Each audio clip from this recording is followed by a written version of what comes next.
My name is Henry Lamb, like Mary Had a Little, and that's Lamb. And today's date is the... March 2005. And we are, where are we? We are in the offices of the Environmental Conservation Organization in Hollow Rock, Tennessee.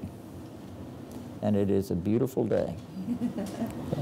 We were talking about the shift in this country and the understanding of land use regulations, and land use policy. And I am suggesting that the shift began as two fundamental points of view about the value of life collided. The traditional American point of view has always held the Judeo-Christian view that human life is the ultimate value in this universe, which is known as the anthropocentric view. Then arises the biocentric view, which says essentially that human life has no value greater than any other life form, which is the view held by the conservation biologists. It is the point of view held by modern environmentalism, that the life of a rattlesnake is just as valuable as the life of a human because of the delicate web of interconnectivity, that every life is valuable and the same, which I think is a crock. Nevertheless, at the international level, primarily as a result of conferences through the IUCN, the International Union for the Conservation of Nature, this philosophy began to emerge in land use policies. The IUCN is particularly concerned about conservation measures. Prior to the late 60s, even the IUCN recognized resource use as a legitimate human activity. But from 60s to 70s, and particularly in the late 70s and early 80s, that view shifted, primarily as a result of exploding populations. The idea came about that humans were destroying the resources which would ultimately end in destroying the earth. And I'm sure you remember the Paul Ehrlich population bomb that said, you know, people are going to be starving in New York City by the mid-'80s and all of this stuff. Nevertheless, out of that belief that humans were degrading natural resources came the notion that we must preserve and protect these resources, and the only way to do that effectively is through government power. Then perhaps one of the first, not the first by any means, but one of the first treaties in the modern era is the CITES Treaty, the Convention on Trade in Endangered Species, the Convention on International Trade in Endangered Species, that came about in the early 70s. In fact, just a couple of months before the enactment of our Endangered Species Act in this country in 1973. This is one of the early examples of how an international treaty influences the development of domestic law. And in fact, in the treaty itself, it says this, one of the purposes of this act is to comply with the requirements of 6 specific treaties, one of which is the CITES Treaty, and other international regulations. And this begins the series that has multiplied in the last 20 or 30 years, where international law precedes the development of domestic policy. You're really helping me, because I told Scott, I said, what does international law have to do with what we're doing down the street? Well, I don't know how much detail you want to get into at this point. It probably isn't necessary. But I'm trying to show you that many of the problems that people are facing today, like Ann Roach up here, all of these people that we've been talking about, are facing these problems as a result of laws and regulations that have come into existence as a result of this international origin that filters down through our public policy. And currently, in the United States, our environmental policy, our land use policy, our natural use policy is based on a biocentric point of view as opposed to an anthropocentric point of view. In fact, in that book, in the, was it 94, 93, in Al Gore's reinvention of government, in the implementation of the ecosystem management policy, which was shaped in preparation for implementing the biodiversity treaty. It says specifically that ecosystems will be regarded at the same priority level as human life. It says in the one of the other documents that human activity, humans will be considered as a biological resource. This specific language that was inserted into public policy in the 90s under Al Gore's leadership that transformed our historic view of resource use to one of resource protection, resource value equal to human life. That's when it occurred in this country. And the policy has followed that philosophy ever since. You will discover that as this philosophy unfolded at the international level, then comes the emergence of UNESCO's Man and the Biosphere program and the World Heritage program, the World Heritage Treaty. The Man and the Biosphere program is not the result of a treaty. It's the result of a memorandum of agreement between the State Department and UNESCO.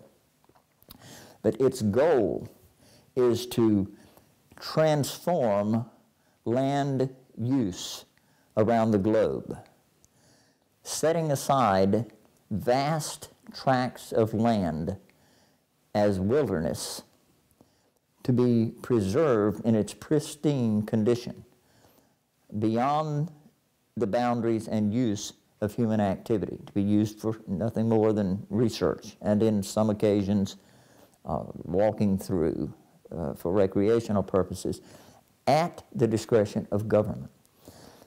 There are now more than 400 biosphere reserves around the world, 47 of which are in this country. Not one of these 47 biosphere reserves have ever been debated or considered by any legislative body at either the state, local, or federal level, designated administratively. State Department and the Department of Interior are among those federal agencies that are members of the IUCN. The IUCN developed the program. The Wildlands Project is a project of non-government organizations designed to implement the goals and objectives of this Man in the Biosphere program. The Sierra Club published in 1994 a map showing, I believe it was 21 bioregions for North America that transform traditional political jurisdictions.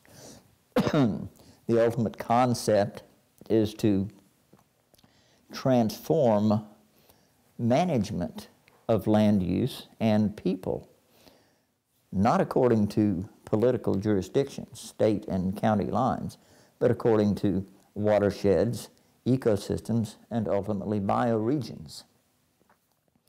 And the system of governance has nothing to do with representative government, where you elect your representatives. It has to do with watershed councils, regional bioregional councils up to a national council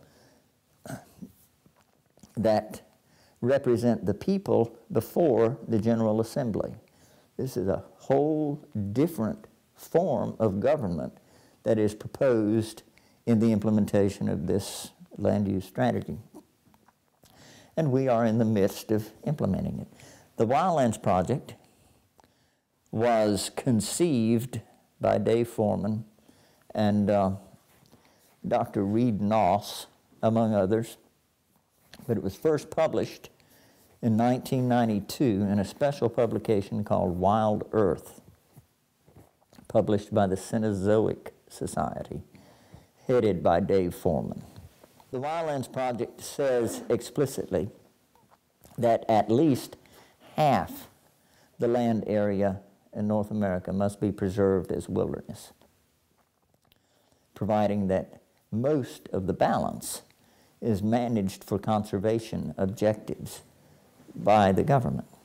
People find this really hard to believe, but this is published information.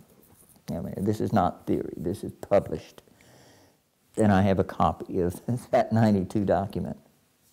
But since 92, the federal government has been working to achieve those very objectives.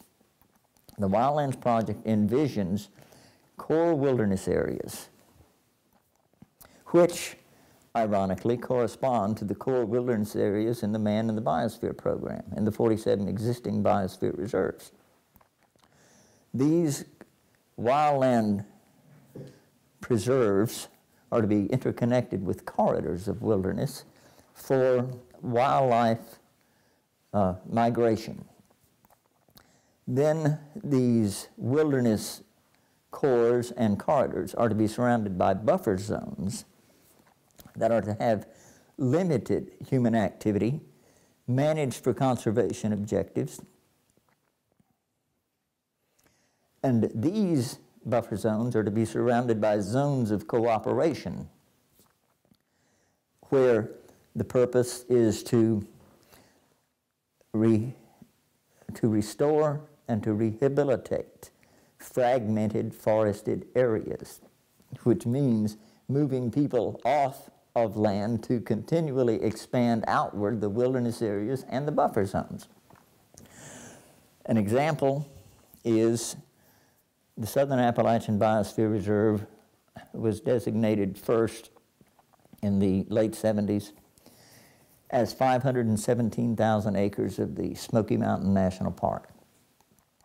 That biosphere reserve today is 53 million acres, reaching from Birmingham to Roanoke. The Forest Service is in the process of establishing and expanding core areas through implementation of the Endangered Species Act, the wetland policy, heritage corridors, areas, and a variety of other regulations.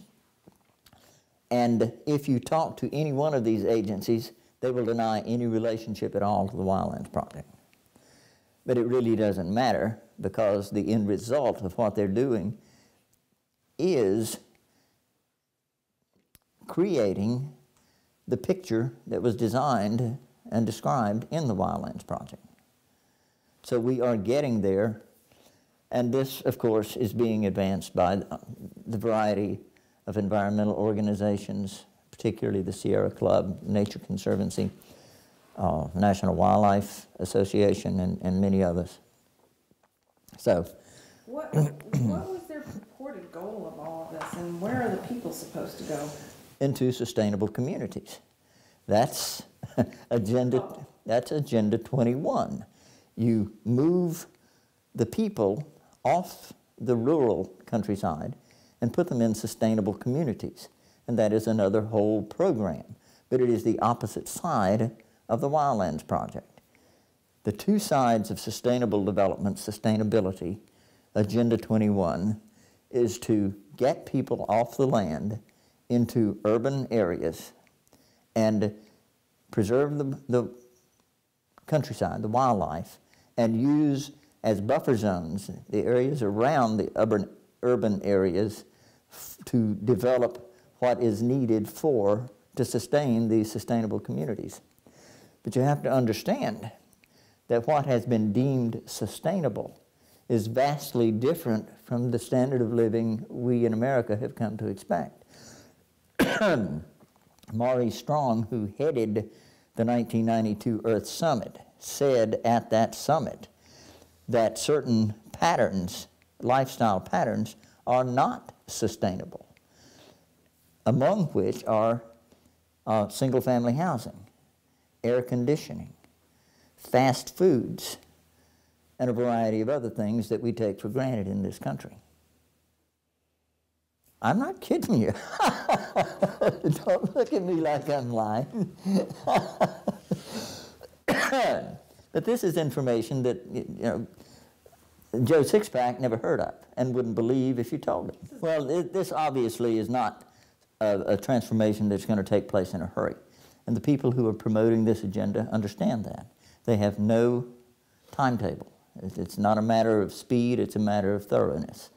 And what difference does it make if it takes 100 years? Ultimately, that's where they expect to get. Ann Roach told us a story of Charlie. I don't remember his last name. Unfortunately, we couldn't interview him. He told one of the Park Service guys, he said, "I told you you could have 10 feet. Why are you taking everything?" Mm-hmm. and then the guy says, "Because we can, Charlie." Oh, Jesus. Because we can. Yeah. And Charlie said, "Over my dead body." And the guy said, "We'll wait." Yeah. And they will. And they will. But, you know, in Ann's case up there, their goal is to get those people out of there. It's not just to build a new road. It's to get those people out of there. And that's the whole idea, all the way across this country. It's been going on for a long, long time. It's happening in the West, you know, with the cattle people, the ranchers. It's happening with the loggers. It's happening with farmers. Well, you know, they're succeeding. And the reason they're succeeding is the people that it's happening to think it's just happening to me or just happening to us. Just recently have they begun to realize that it's happening everywhere to everybody all at the same time. And there's 10,000 programs out there and twice that many NGOs at the local level promoting it. And this NGO promotion is pretty well coordinated. For years, it was coordinated through the National Research Institute, Spaith's outfit in D.C., who is one of the two IUCN primary promoters. This IUCN, I can't tell you how important that is. That outfit really was organized in '48. And Julian Huxley, the same guy that founded UNESCO, really organized it and put it to work as an adjunct to UNESCO, as a non-government promoter of UNESCO's operations. And they did really well until 1961. They decided they needed more money. So they created the World Wildlife Fund. IUCN created the World Wildlife Fund expressly for the purpose of putting a public face and public outreach on their so-called scientific activity. And they set out to save the panda. At first they set out to save some baby seal or something, and then they found the panda was a more productive fundraising tool.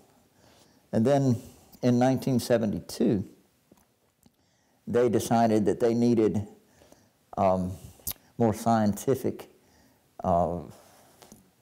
information to support their policies and their proposals. So they created the National Research Institute, Gus Spaith's outfit. Anyway, these three organizations, IUCN, World Wildlife Fund, and National Research Institute, together published a series of massive documents with the United Nations Education Program, with the UN, that laid the foundation for all of these treaties and for this transformation from anthropocentrism to biocentrism in land management philosophy and policy. They are the ones that are responsible for it. And these organizations, these non-government organizations, serve as umbrellas for myriad little organizations that are working at every level. And they are responsible for this transformation that has come about. Well, our organization, our basic organization, is the Environmental Conservation Organization. I told you we created that in 1988, primarily to try to change the wetland policy at that time. And now we have found that it's not just wetlands, it's a much bigger agenda. In '96, we created Sovereignty International to work at the international level. And in 1999, we decided that most of our efforts to that point had been opposing what somebody else was initiating. And we realized that you never win by being against. So at this meeting I mentioned last night in D.C. with those 8 co-sponsors of the Freedom 21 campaign, we decided to adopt a positive strategy of advancing the principles of freedom in public policy throughout the 21st century, and we call that campaign the Freedom 21 campaign. What we do is try to inspire, inform, and activate local organizations to advance freedom policies at the local, state, and support national initiatives. I work primarily at national and international level and support those people who are working at the local and state level by providing information and contacts. But we are currently working with the House Resources Committee on a strategy to delist biosphere reserves in this country. We're working with a number of other groups to modify rather seriously the Endangered Species Act. And then there's a number of other issues that we are involved with as well. These are 2 priority issues for us this year. Who in the administration, the current administration, is helping you? And who's opposing you? Nobody is opposing us openly. Everybody is helping us openly. The reality is, in the administration, we have one good friend that's close to the White House. We have a couple of good friends that are in the Department of Interior. The Council on Environmental Quality, the Chief of Staff there is a close friend that we worked with on climate change issues several years ago. Somebody to talk to? Nope, he won't talk to you. Just tell you he won't talk to you. And that's, for political reasons. He really can't. But how does Bush feel about it? He doesn't know much about it. Just doesn't know much at all about it. He is supportive of steps to achieve our objectives with great sensitivity of the political consequences. It's probably the best way to put it. He has advanced a Healthy Forest Initiative, which is a tiny step in the direction that it needs to go, and it's getting enormous flack from environmental organizations. He has advanced a Clean Air Initiative that the Senate just rejected. Our Congress is woefully ignorant on most of these issues. We have in the House maybe 50, maybe 60 congressmen who are reasonably well up to speed. Most are not. In the Senate, there's not a dozen who are up to speed. But they have been very effective when we needed to, like when we needed to block the biodiversity treaty. Bob Dole was very helpful in that. Inhofe has been very helpful in blocking the Law of the Sea Treaty. And we have some well-placed, potent friends, but we have no organized lobbying. We spend no pennies on lobbying. We just don't have it. And the other side does, of course. How do you feel about the way children are being educated on these issues? They're not being educated on these issues. They are being sold an idea that trees cry when somebody cuts a limb, that it's murder to cut down a tree.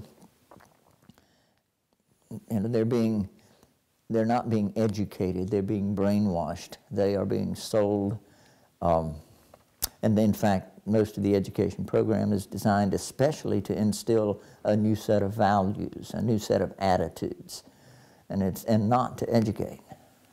And what's at the crux of that? Is that the NEA that's misguided, or what do you think?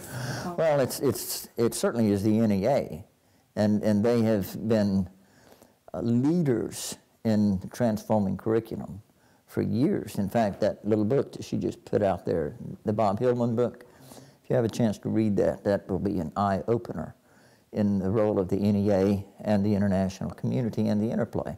But UNESCO is the source of this, UNESCO working with the NEA. And you will see historically that their goal has been to get, one of their goals is to get the education of children out of the hands of parents and into the hands of government. And, you know, that's a stated absolute objective. And since 1949, their goal has been to educate children toward one worldness, to eliminate the concept of national sovereignty. That has been a stated goal. And if you would like to look at one of those early UNESCO documents, you'll find it on our website. So, you know, this isn't long-going thing. What do you think the educators need, or the children need to be taught? What, if you would like put some categories together of ideas that you'd like to see, what would that be? Well, I think one of the greatest weaknesses in our education system is failure to educate the value of our core principles.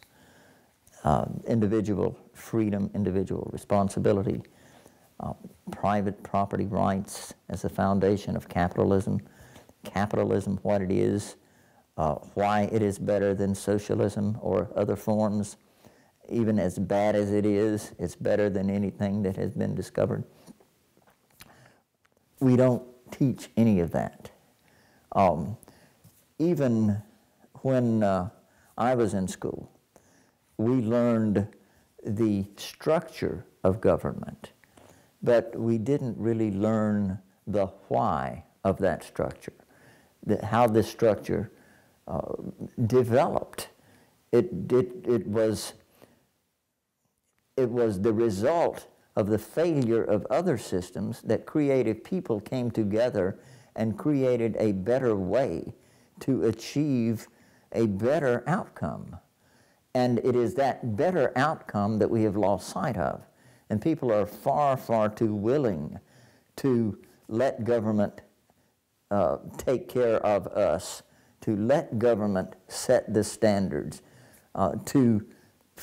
we are far too willing to be limited in our exploration of what's possible. If government says, no, you can't have a permit to do that, well, okay, well, go do something else. Why can't I have a permit? Why can't I do what I want to do? There's where I think we need to re-energize that quest for excellence, which we've lost. Talk to us for a minute about the Constitution. Okay. Aside from it being only a tad less than the Ten Commandments, it is, I think, a profound plateau in human achievement. It is as close to perfect way for human beings to govern themselves as humanity has ever been able to devise. And aside from that, what can I tell you? There's not much left to be said. It's just a shame that we don't let it guide us, but it's there.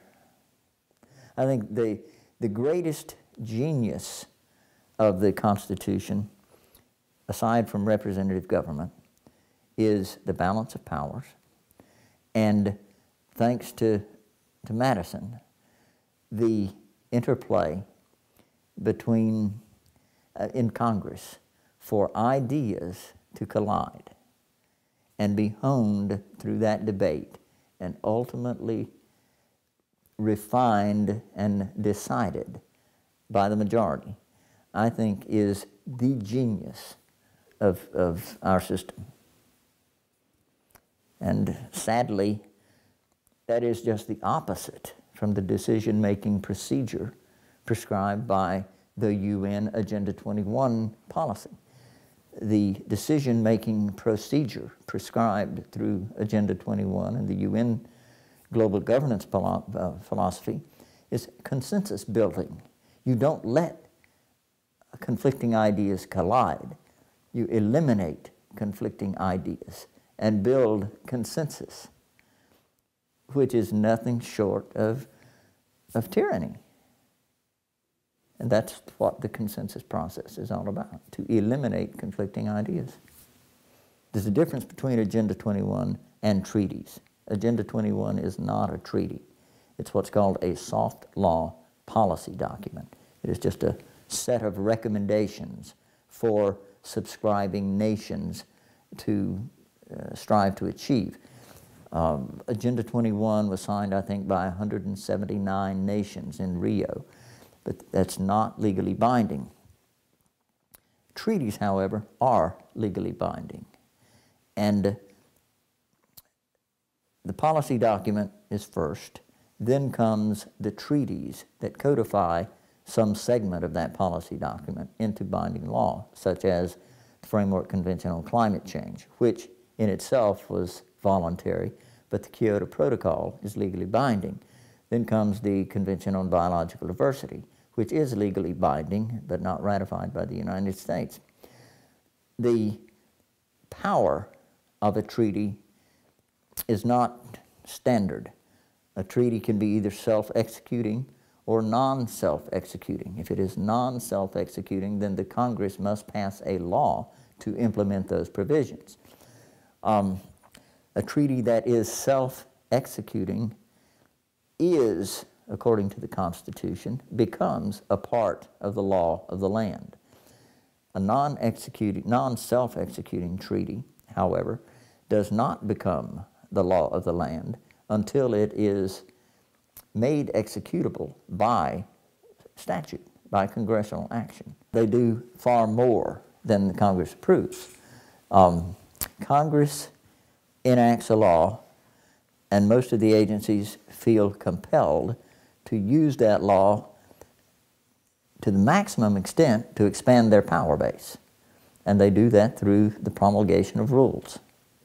And while Congress has oversight, they have historically been exceedingly lenient in letting organizations, agencies go and go and go and go. I'll give you a classic example of how what you're talking about happens, and that's through our wetland policy. 1972 Clean Water Act set forth the provisions, the limits, the responsibilities of the federal government as it relates to the navigable waters of the United States. No problem. Until there is a recognition that the Ramsar Treaty on Wetlands, signed in '71, could be used to interpret the Clean Water Act. So the National Wildlife Federation filed suit against the Fish and Wildlife Service, claiming that it has a responsibility under Ramsar to protect wetlands of the United States. There's a lawsuit going on. The parties to the suit get together and say, the National Wildlife Federation says, if you will rewrite your definition of the waters of the United States, then we'll drop our lawsuit. And the Fish and Wildlife Service, having attended the same IUCN meeting that the National Wildlife Federation attended, where they discussed all of this, the Fish and Wildlife Service says, well, that sounds like a good deal to me. Let's go to the court and get a consent decree, which is what they did. So the National Wildlife Federation rewrites the definition of a wetland to include any mud puddle that is moist 12 inches below the surface of the ground for 7 consecutive days during the growing season. Any intermittent stream, any meadow, and wrote the definition, which was adopted by the Fish and Wildlife Service and approved by the court. So suddenly, the Clean Water Act of 1972, which does not use the term wetland in it, is the legal basis for the Fish and Wildlife Service to go down here to Garland Ellis's farm and stop my construction crew from digging a ditch on his own damn farm. Now, can you believe that? Is that? And what can he do about it? Well, he could do like O.C. Mills did and go to jail for 2 years and pay $113,000 in fines. Or he can say, sorry, Henry, move your crew. Can't dig a ditch on my own land. I'm polluting the waters of the United States. And when he says to this crew, you're not allowed to do this, they say, well, so sue us, right? No, they say, here is a cease and desist order, and we will fine you $10,000 a day for every day that you do not reshape this, fill up this ditch. Not only do you have to stop work, you have to put it back to the way it was before you started. And that's the way it works. So once this is signed into law, then what can be done about it? Well, in the case that I just told you about, it was appealed. The consent decree was appealed. And some 10 years later, it was reversed by the Supreme Court. But by that time, the idea that wetlands were a part of the waters of the United States had been written into the Clean Water Act amendments of 1987. So then reversing or overruling that previous court ruling didn't matter because it was in the law. That's the way it works. And very few people know this crap goes on. You're talking to a lot of people about all of this on a daily basis, so how do you feel about what you're doing in that regard? Well, it's what I do, and I do it because I choose to do it, so I feel very good about it. And I am vastly encouraged by the growing number of people who are becoming aware, who are believing. This book that we produced in 1996 and presented to our conference, when that was done in 1996, Kurt Christensen, who at the time worked for the House Resources Committee, told friends of mine that Henry has finally fallen off the edge of the earth.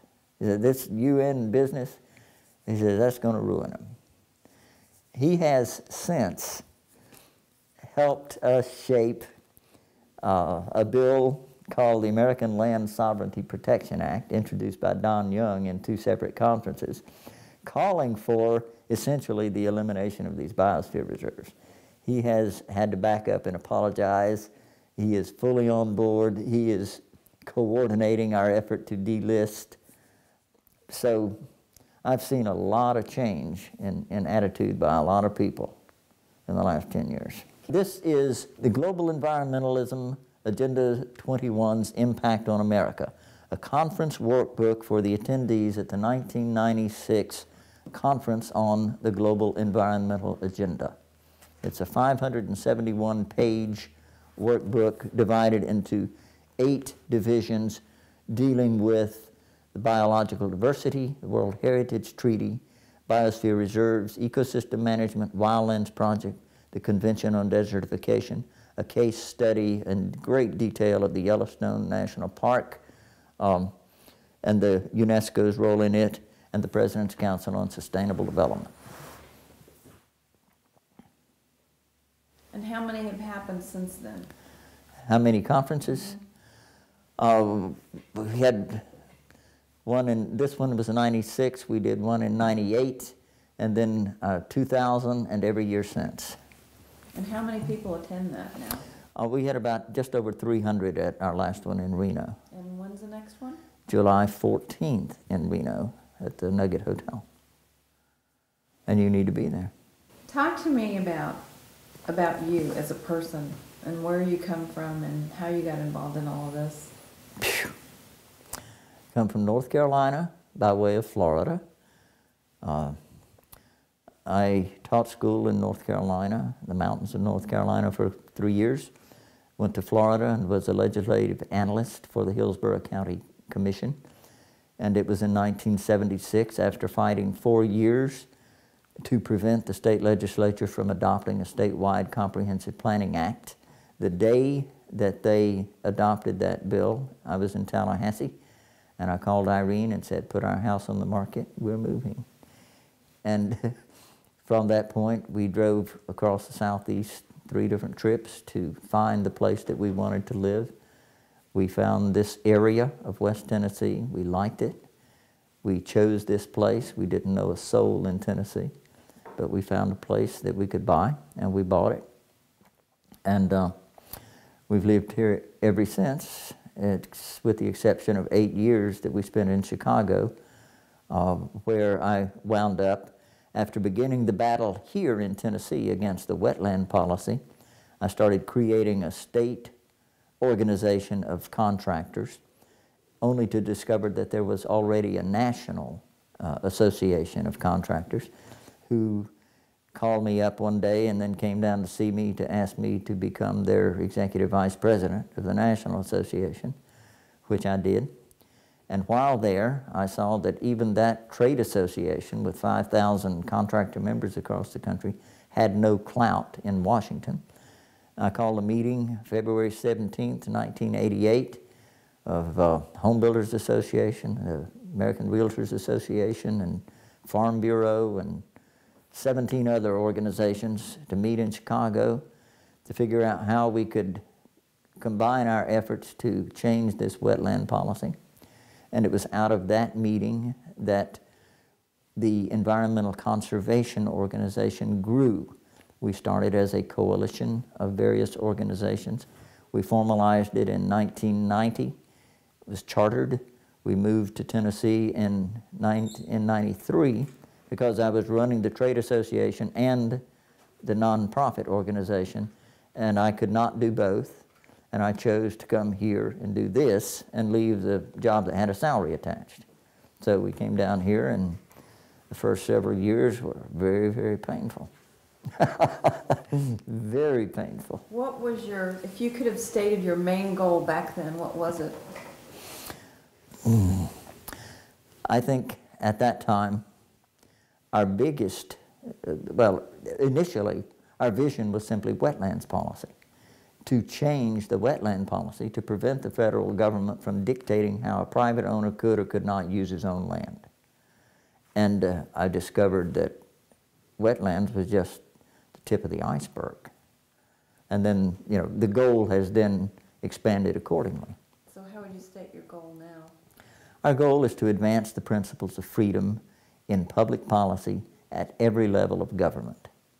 And that can range from issues as minor as how do you go about deciding whether or not this is going to be a public park in this community, to setting aside vast acreage of land as wilderness. The whole gamut. So if I would ask you then to think sort of a summary of what are you doing then to achieve that goal, how would you explain that? What we do in our reason for living is to inform people of facts, to involve them in activities at the local, state, and national level that will advance those principles and prevent the implementation of policy that erodes those principles. And we do that using the internet, through publications, through conferences, through any means that is effective and that are legal. And you have some very valuable strategic alliances that you've formed Oh, in the last yes. few years. Can you talk about those too?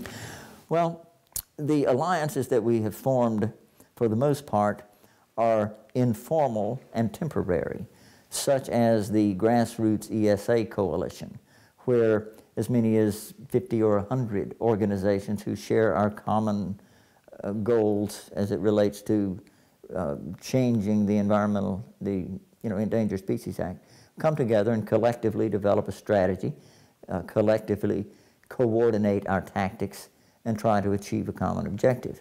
And we do that with a great variety of issues. We have done that over the years on many issues, ranging from early efforts to eliminate the use of chlorine, to ending federal unfunded mandates, to just a great variety of issues. And what has this done to your personal life? It is my personal life. Is there a different one? And how does your family feel about all this? Talk about Why don't you ask them? Oh, I'm going to. Talk about who you have doing this with you. Probably the best thing about what I'm doing at this point in my life now is being able to work with two of my sons and daughter-in-law and my wife, because they do all the work. and that's a fact. Merritt is in charge of all of our publications. He has been working with us for 12 years. His wife has been working with us for most of that time, and they understand their function, responsibilities, and somehow just do it, often without any money. But they have done it. Our youngest son, Mark Adam, does our computer work. He is our information technology guru. And Irene keeps the whole thing running. So there you go. I would like to ask you what you are most proud of. I think the thing that I am proudest of, I have lived long enough to see that this organization and our efforts will survive the day that I fall over, because Merritt and Karen and Irene and Adam, the other generation coming along, are as fully functional and qualified as I am, that there won't be a ripple the day that I get planted. It will keep going. That really has been very, very important to me for years and years and years, because I have seen organizations that build up around a person. And what we do has nothing to do with a person. It is an idea, a set of values.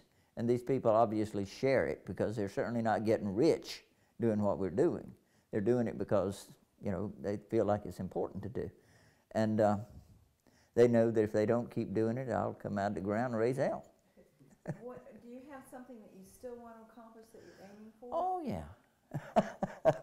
We're just getting now to the point where we are ready to start doing the things that are out there to be done. It's land and it's people. What keeps those together? The land and the people. And it is our value system and the laws that were created to keep the land and the people together. And I think if we are going to preserve America, we have to first preserve those values and those laws and the principles that those laws are built on, or we just won't preserve America. That's what I think about. A part of our organization is working on expanding this idea around the world. And there has been substantial growth in the international freedom movement. We will learn about that. We will also learn about how the principles of sustainable development are negatively impacting many people around the world that are supposed to be helped by sustainability, but who are actually being hurt economically and environmentally through these policies. Then we will focus on sustainable development more in the urban setting at this conference than the rural setting, although we will address rural issues such as ranching, grazing, public land use, resource use. But where the greatest educational need is now, to see that comprehensive planning is the other side of the sustainable development coin, and the impact that that is having, and the various faces that it takes. Heritage areas, cultural areas, historic areas, comprehensive planning, and the impacts of that at the local, county, and state level. That's where we're going to be focusing this year. What do you envision for our country for future generations? At this point, it's a toss-up. I think ultimately, no question in my mind, freedom shall prevail. I think it is entirely possible that we could go through a period of a generation or two or three or four of excessive oppression. But I am a firm believer that once the spark of freedom has been ignited and lived, it can't go away. It can be stepped on, a blanket thrown over it, but it don't go out. And sooner or later there will come another Thomas Jefferson, James Madison, another bunch of nuts, and throw the bums out and start all over again. I hope that it doesn't come to that. It doesn't have to come to that. And if enough of us will get up off our butts and hold our elected representatives accountable, it doesn't have to come to that. But that's what we got to do. How do you personally feel about America? Greatest place there ever was. As much as I bitch and moan about some of the stuff that goes on, you don't have to go very far offshore to discover just how great this place is. I grew up most of my life never thinking that I would see any other part of the world, but I have seen much of the world. And the finest places in Europe, in Geneva, in Germany, in Buenos Aires, in Kyoto, the finest of those places can't hold a candle to anywhere here. And that's the truth. America is my home.